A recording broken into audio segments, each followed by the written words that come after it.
प्रभु यीशु मसीह के सामर्थी और तेजस्वी नाम में आज फिर दिनांक 9 नवंबर दिन मंगलवार को हम प्रभु यीशु मसीह के नाम में आपका फिर से स्वागत करते हैं। आज का जो वचन है वो लिया गया है गिनती की पुस्तक उसका 20वां अध्याय और उसका 16वां पद।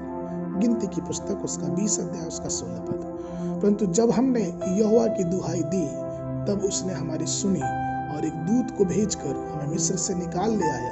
सो अब हम कादेश नगर में हैं जो तेरे सिवाने ही पर है। एक दूत को भेजकर हमें मिस्र से निकाल ले आया जब हमने यहोवा को दुहाई दी। परमेश्वर ने, मेरे प्रिय लोगों, जब हम परमेश्वर से प्रार्थना करते हैं, धन्यवाद देते हैं, उसकी स्तुति करते हैं, उसकी आराधना करते हैं, इन सब में एक बहुत ही जरूरी जो बिंदु है वो है दुहाई देना। किसी के लिए प्रार्थना करना, किसी के लिए प्रार्थना परमेश्वर से करना, ये बहुत ही महत्वपूर्ण हमारे जीवन में पाया जाता है। और मध्यस्थता की जो प्रार्थना होती है वो बहुत ही शक्तिशाली होती है।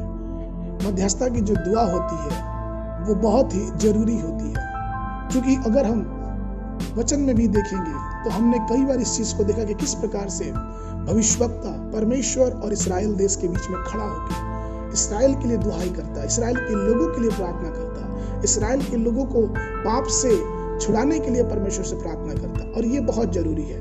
इसलिए वचन ये बताता है कि हमारे और आपके जीवन में मध्यस्थता की प्रार्थना कितनी ही जरूरी है। और इसीलिए यहेजकेल की पुस्तक उसका 22 अध्याय उसका 30वां पद इस प्रकार से कहता है, और मैंने उनमें से ऐसा मनुष्य ढूंढना चाहा जो बाड़े को सुधारे और देश के निमित्त नाके में मेरे सामने ऐसा खड़ा हो कि मुझे उनको नाश न करना पड़े, परंतु ऐसा कोई नहीं। वचन साफ रीति से यह दर्शाता है कि परमेश्वर आज भी ऐसे मनुष्य को खोज रहा है जो लोगों के लिए मध्यस्थता करने के लिए तैयार है। मध्यस्थता की प्रार्थना का उत्तर निश्चित रूप से परमेश्वर की तरफ से दिया जाता है। हम जब उपवास करते हैं, अपने बच्चों के लिए उपवास करते हैं, अपने परिवार के लिए उपवास करते हैं, अपने कलीसिया के लिए, अपने राष्ट्र की एकता के लिए उपवास करते हैं, उन सब के ऊपर हम ये भी प्रार्थना करना शुरू करें, किसी के लिए हम मध्यस्थता के रूप में आ जाएं। क्योंकि अगर हम वचन में देखें तो ये पाएंगे कि परमेश्वर ने मध्यस्थता की प्रार्थना का उत्तर जरूर से दिया है। हम अगर घटना देखें एस्तर की पुस्तक में कि एस्तर रानी को जब राजा क्षयर्स के सामने जाना था तो उसके लिए किस प्रकार से इस्राएली लोगों ने, जो यहाँ पे उस देश में यहूदी लोग थे, किस प्रकार से उन्होंने परमेश्वर से प्रार्थना की। वो 3 दिन की उपवास और मध्यस्थता की प्रार्थना ने किस प्रकार से राजा के हृदय को परिवर्तित कर दिया, और किस प्रकार से 3 दिन के बाद जब रानी वहां पहुंचती है तो राजा ने अपना राजदंड बढ़ा के उसका स्वागत किया। इसलिए प्रभु में मेरे प्रिय लोगों, ये बहुत जरूरी है। और मध्यस्थता की दुआ ही क्यों, अगर हम वचन में देखेंगे तो मध्यस्थता का जो प्रार्थना है वो हमारे करुणा के हृदय को दिखाता है।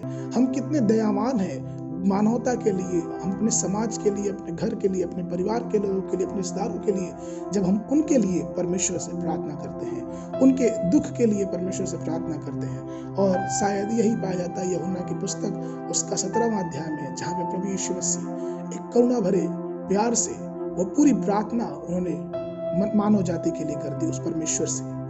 और यही हमें भी होना चाहिए कि हमारे हृदय में एक मध्यस्थता की दुआ होनी चाहिए अपने करीबियों के लिए, अपने मित्रों के लिए, अपने लोगों के लिए, अपने दुश्मनों के लिए, क्योंकि ये बहुत ही जरूरी है। इब्रानियों की पुस्तक में पौलुस कहता है 4वां अध्याय उसका 15 पद, इब्रानियों 4 और 15 में, क्योंकि हमारा ऐसा महायाजक नहीं जो हमारी निर्बलताओं में हमारे साथ दुखी ना हो, वरन वह सब बातों में हमारी नहीं परखा गया तो भी निष्पाप निकला। प्रभु यीशु मसीह भी जब यूहन्ना के 17वें अध्याय में वो मध्यस्थता की प्रार्थना कर रहे थे, वो एक मनुष्य के रूप में थे। और इसीलिए चूंकि वो मनुष्य के रूप में थे तो उन्होंने अपना प्यार मनुष्यों के प्रति दर्शाया। प्रभु मेरे प्रिय लोगों, आज हमें भी ये देखने की जरूरत है कि जब हम प्रार्थना करते, जब हम आराधना करते हैं, तो क्या हमारी प्रार्थना आराधना हमारी कलीसिया, हमारे परिवार, हमारे बाल बच्चों पे ही तो सीमित नहीं है, कि क्या हम दूसरों के लिए मध्यस्थता के लिए खड़े हैं। क्या मध्यस्थता की प्रार्थना जो होती है वो योद्धाओं की प्रार्थना होती है, क्योंकि वो एक योद्धा की प्रार्थना होती है। वो एक युद्ध होता है जो मनुष्य और परमेश्वर के बीच में हम खड़े हो गए, परमेश्वर से मांगते हैं, परमेश्वर की दया की याचना करते हैं इस पापी संसार पे, इन लोगों पे जिनको शैतान ने अपने वश में कर रखा है। इसलिए हम अपने जीवन में ये देखें कि प्रार्थनाएं तो जरूरी है, लेकिन क्या हमारे जीवन में मध्यस्थता की प्रार्थना है कि नहीं? क्योंकि मध्यस्थता की प्रार्थना एक मनुष्य को योद्धा का दर्जा देती है, वो हमें योद्धा बनाती है और परमेश्वर उस प्रार्थना को जरूर से सुनता है। आज के वर्णन के लिए जो पद लिया गया है वो पाया था पहला सामुएल की पुस्तक, उसका 7 अध्याय, उसका 5वां पद। फिर सामुएल ने कहा, इस इस्राएलियों को मिस्पा में इकट्ठा करो और मैं तुम्हारे लिए यहोवा से प्रार्थना करूंगा। आइए हम एक दूसरों के लिए प्रार्थना करें, मध्यस्थता करें कि परमेश्वर हम सबको छत्र छाया में सलामती से रखे। परमेश्वर आप सबको आशीष दे।